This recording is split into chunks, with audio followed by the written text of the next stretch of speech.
চব্বিশের ৫ আগস্ট শেখ হাসিনা সরকার পতনের পরে ধানমন্ডি সুধা সদন, যেটা শেখ হাসিনার নিজস্ব বাসভবন, ওয়াজেদ মিয়ার বাসভবন, সেই বাসভবনে একাধিকবার আক্রমণ করা হয়েছে এবং সেটা ভেঙে গুড়িয়ে দেওয়া হয়েছে, পুড়িয়ে দেওয়া হয়েছে। মোটামুটি অবয়বটা আছে, ধানমন্ডি ৩২-এর মতো বুলডোজার নিয়ে গুড়িয়ে দেওয়া হয়নি, শুধুমাত্র এটাই পার্থক্য।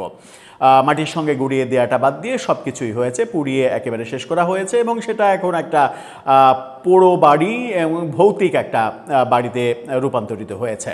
কিন্তু কি হচ্ছে সেখানে রাতের আঁধারে? শেখ হাসিনার এই বাড়ি সুধা সদন, আমরা জানি যে শেখ হাসিনার বিরুদ্ধে যে রায় আন্তর্জাতিক অপরাধ ট্রাইব্যুনালে মৃত্যুদণ্ডের রায়, তারপরে আদালতের নির্দেশ এসেছিল শেখ হাসিনার সমস্ত সম্পদ ক্রোক করার, জব্দ করার। এরই মাঝে একাধিক আন্তর্জাতিক গণমাধ্যমে, সংযুক্ত আরব আমিরাত, ভারত সহ বিভিন্ন গণমাধ্যমে উঠে এসেছে শেখ হাসিনা এবং তার পরিবারের $6.2 বিলিয়ন সম্পদ জব্দ করেছে সরকার, বাংলাদেশ ব্যাংক। এই খবরগুলো জানি। তার মানে সুধা সদন এখন সরকারের আন্ডারে। এটা শেখ হাসিনার সম্পদ আর না, সরকারের সম্পদ। সরকারের সম্পদ যখন সুধা সদন, তখন সেই সুধা সদন ওখানে কি হচ্ছে না হচ্ছে সেটা দেখভাল করার দায়িত্বও তো সরকারের কাঁধেই বর্তায়। তাহলে ওখানে কি হচ্ছে রাতে আঁধারে? এবং ভয়ঙ্কর ঘটনা কেন গত রাতে ঘটল? একজন যুবকের মরদেহ ঝুলন্ত অবস্থায় সেখানে পাওয়া গেল। চলুন একটু বুঝে ওঠার চেষ্টা করি।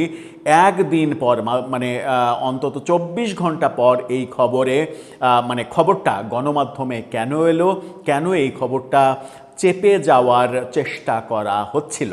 থাকবেন পলিটিক্স টিভির নিয়মিত আয়োজনে।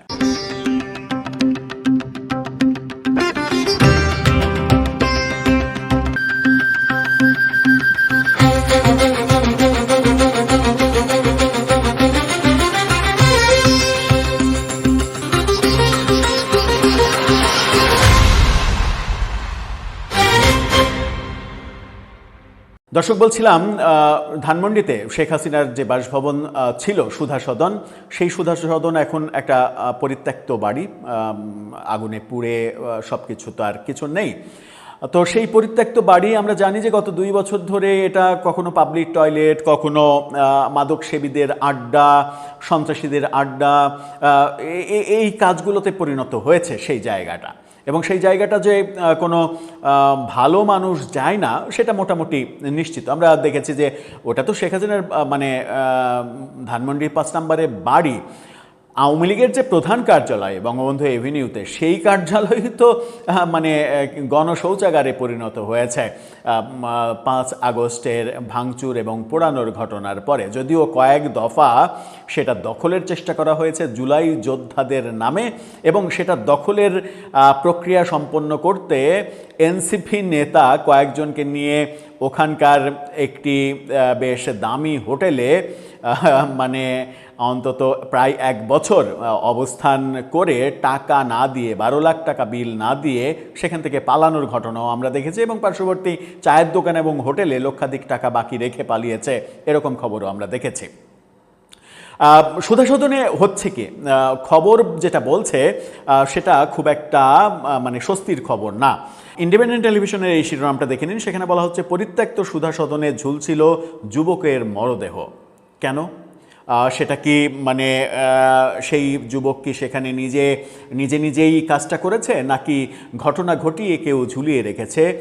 সেই ব্যাপারে পুলিশ এখনো কোনো তথ্য দিতে পারছে না। রাজধানী ধানমন্ডির 5 নম্বর রোডের পরিত্যক্ত ভবন সুধা সদন থেকে শাকিল নামের এক যুবকের ঝুলন্ত মরদেহ উদ্ধার করেছে পুলিশ। পরিত্যক্ত বাসভবনটির মালিক সাবেক প্রধানমন্ত্রী শেখ হাসিনা। যদিও এই তথ্যটা ঠিক না, এখন তিনি মালিক না, এটা সরকার জব্দ করে ফেলেছে।